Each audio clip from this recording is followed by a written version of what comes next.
Boa noite. Débora, a Ibovespa renovou máxima histórica de fechamento nessa segunda-feira, enquanto o dólar continua em baixa, com o mercado reagindo ao encontro entre Lula e Trump.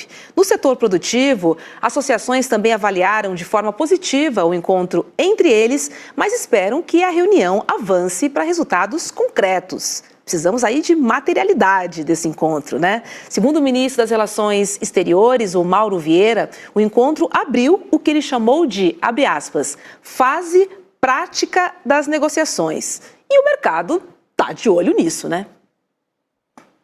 Tá de olho e já estava, viu, Roberto? Porque na sexta-feira a grande expectativa era justamente por esse encontro que ia acontecer no domingo. Então, sexta-feira a gente já tinha tido um dia mais positivo justamente por essa expectativa e por toda a ansiedade ali que o mercado estava criando em relação ao encontro e até incertezas em relação a esse encontro, porque na sexta a gente também teve IPCA 15, então foi um otimismo até um pouco mais generalizado.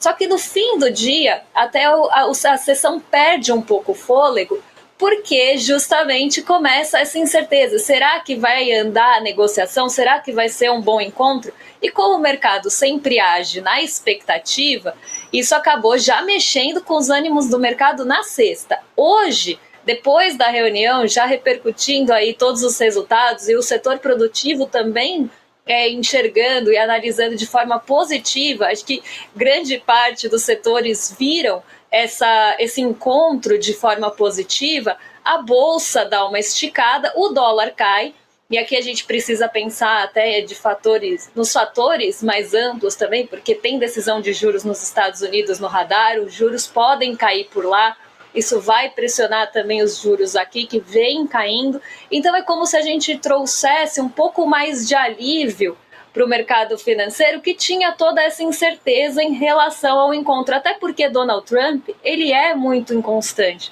ele pode mudar de ideia de uma hora para outra e o mercado sabe e coloca preço nisso.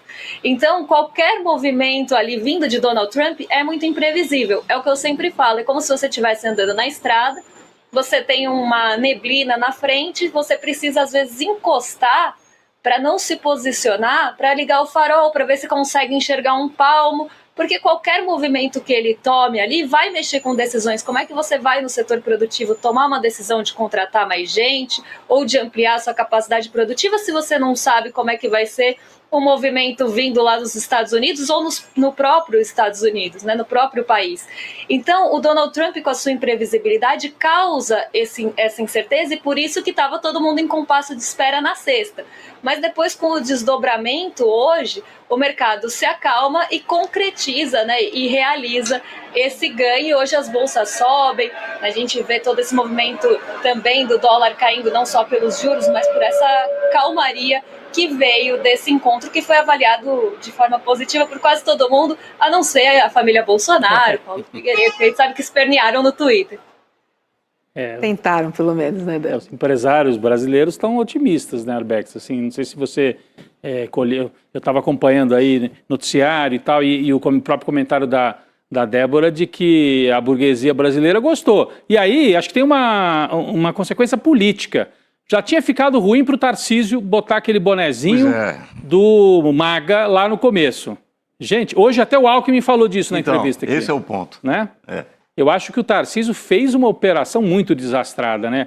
Quando a gente vê o que aconteceu ontem, né, e hoje, a bolsa sobe, o dólar cai, os empresários se animam, porque tem um presidente que está lá defendendo os interesses da indústria brasileira, dos setores do agro do Brasil. Como é que pode? O sujeito é governador de São Paulo e ele acredita nessa loucura toda do Bolsonaro e acha que o setor produtivo vai achar isso legal também. Impressionante, né? É um cara como o Alckmin, que foi 4 vezes o governador do estado, né? Um cara todo moderado, tranquilo. Para ele chegar e falar, olha, é inaceitável o que o Tarcísio fez, é porque ele realmente está expressando aí um ponto de vista que eu acho que está muito colado ao empresariado paulista, né? Claro.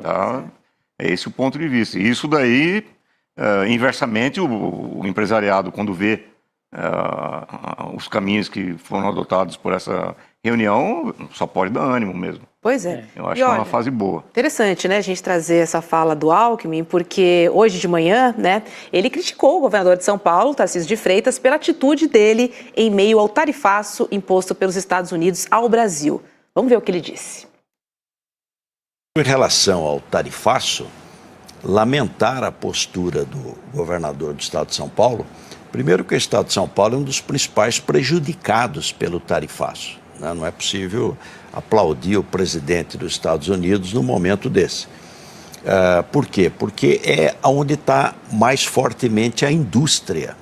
E a indústria é a mais afetada pelo tarifaço, porque é para os Estados Unidos que a gente exporta mais valor agregado, exporta mais manufatura, e que é mais difícil você recolocar em outros países. O Brasil é um país caro, né? Carga tributária 33,5% do PIB, a China é 22%, a Índia é 20%, o México é 17%. Então não é fácil você competir, especialmente com os países asiáticos. Então é lamentável você defender uma coisa e que é injusta, não tem nenhum sentido. É isso, né, Débora? Assim, por mais que seja o governador de São Paulo, ele não pode ir contra quem praticamente o apoiou durante sua campanha, né? Que é o empresariado paulista. Quem pagou a conta. Né? Fica complicado.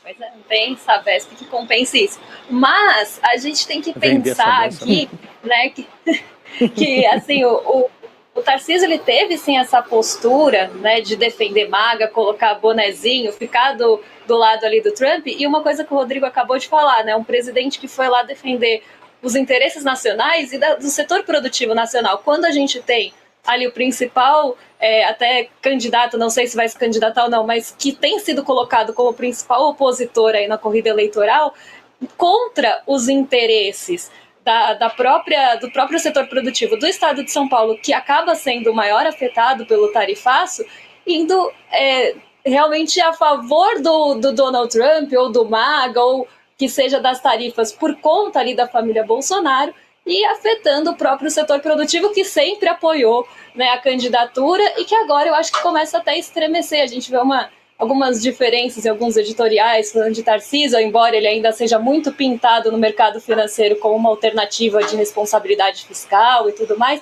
A gente começa a ver uma diferença em relação ao setor produtivo, que é justamente quem está sendo afetado.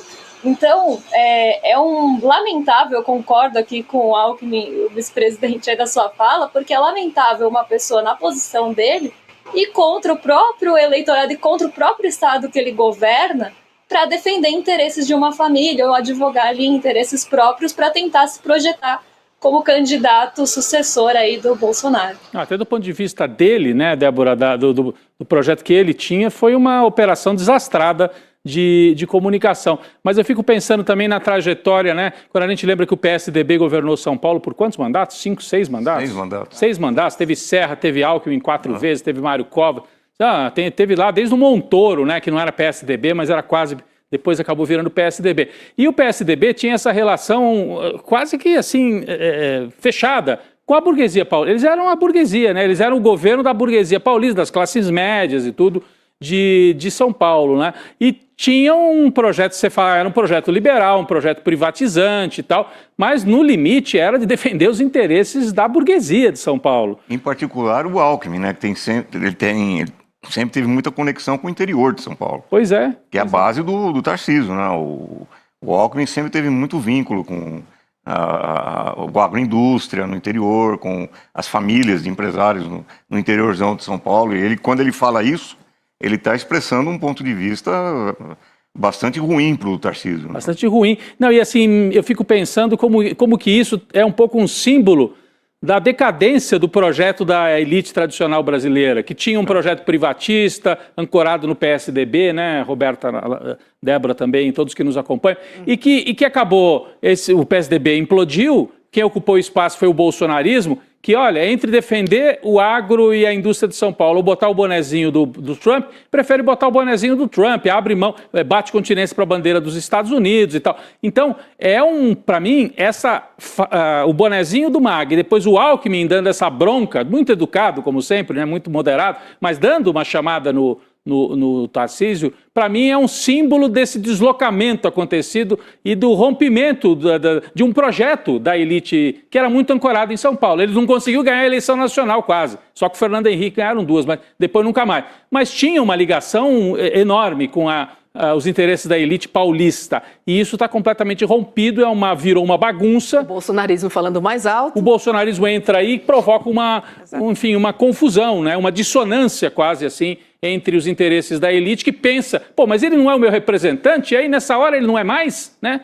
Eu acho que fica assim o Tarcísio forasteiro do Rio. É um forasteiro. Então é um momento de crise de projeto mesmo, um momento de crise de projeto da elite nacional, Roberto. Pois é, PSDB de Ciro Gomes, né? Agora do Ciro Gomes. Ciro Gomes. Gente, só para lembrar aqui, boa. Pra sintonizar aqui a nossa rádio.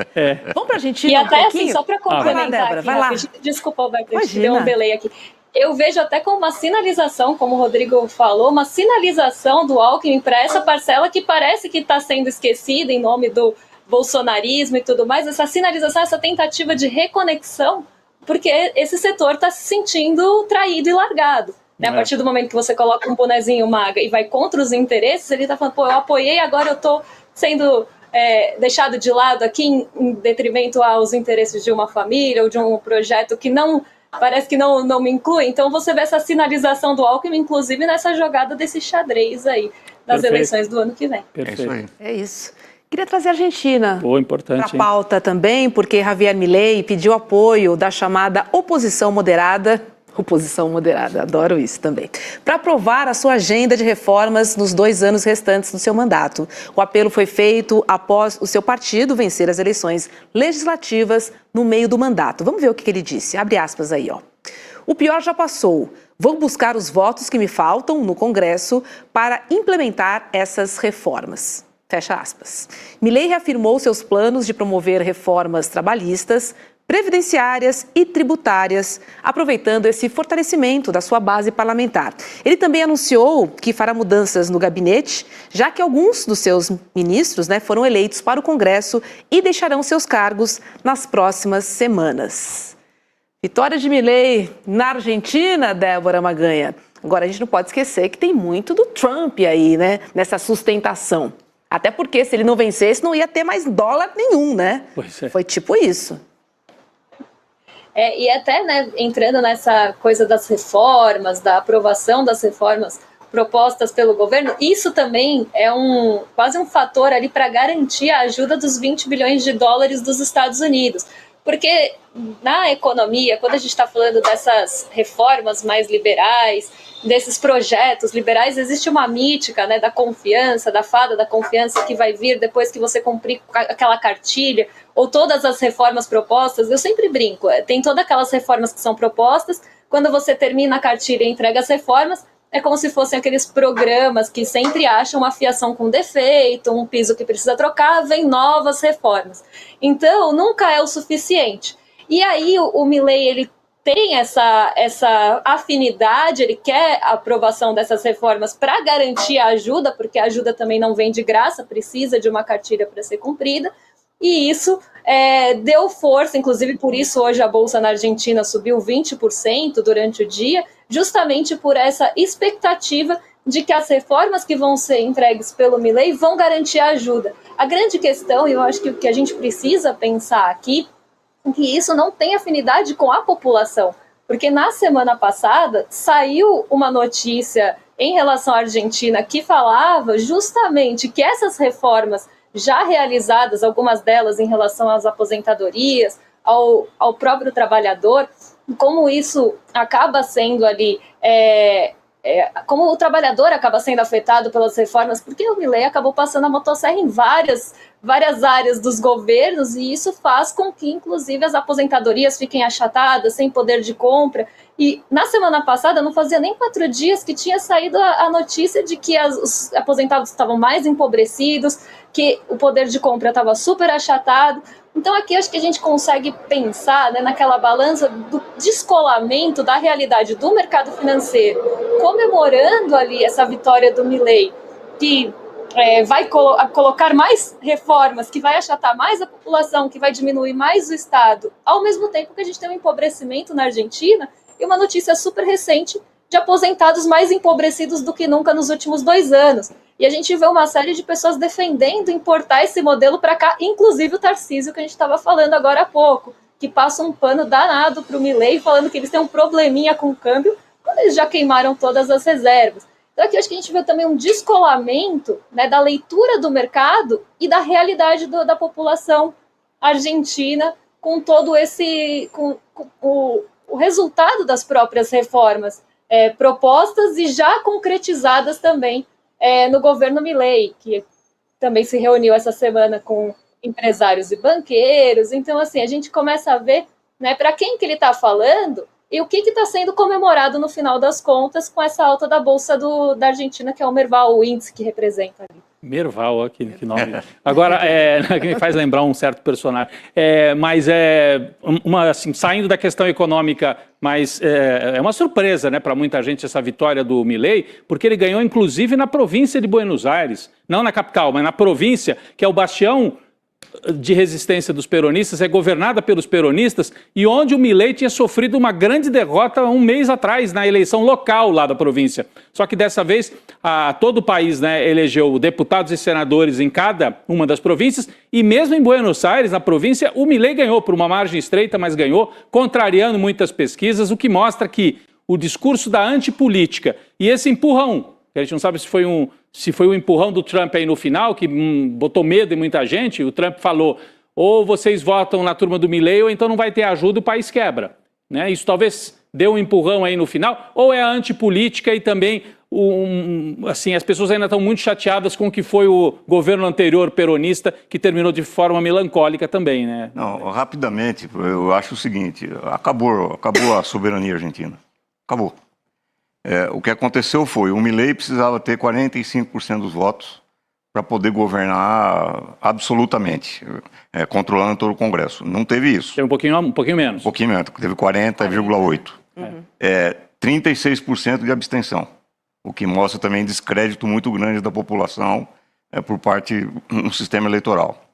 Isso de um lado. E de outro lado, o verdadeiro presidente hoje da Argentina, na minha opinião, é o cônsul de Roma, Scott Bessent, que é quem está definindo para onde vão os investimentos, o que tem que ser cortado, quais são os programas sociais que têm que ser limados, o que tem que ser feito com a economia. O Milei não tem mais o que dizer. O Milei tem que obedecer, calar a boca e fazer aquilo que os Estados Unidos vão mandar ele fazer. Eu acho que isso daí é uma receita de explosão social na certa, porque você não tem confiança em instituições. 36% de abstenção. Peronismo velho desmoralizado. E os cortes sociais que vêm agora a cavalo, uma menção ao cavalo, ao velho cavalo. Eu acho que a Argentina está indo para um beco sem saída. É uma situação explosiva lá. Eu só fico pensando, né? Sai Trump. Como é que fica a Argentina? Se o Trump perde, né? Não, o problema é que está errado falar que os Estados Unidos liberaram ajuda para a Argentina. O que o Trump fez foi dizer o seguinte, os meus amigos bilionários investiram na Argentina e agora eles querem ter o retorno do investimento. Com a economia argentina do jeito que está, eles não vão ter retorno de investimento. Então, eu vou dar dinheiro para vocês tirarem o sangue do povo argentino para pagar aquilo que eu investi em vocês com lucro. É isso que está acontecendo. Então, não depende mais do Trump, isso é o capital financeiro dos Estados Unidos que assumiu o controle do governo.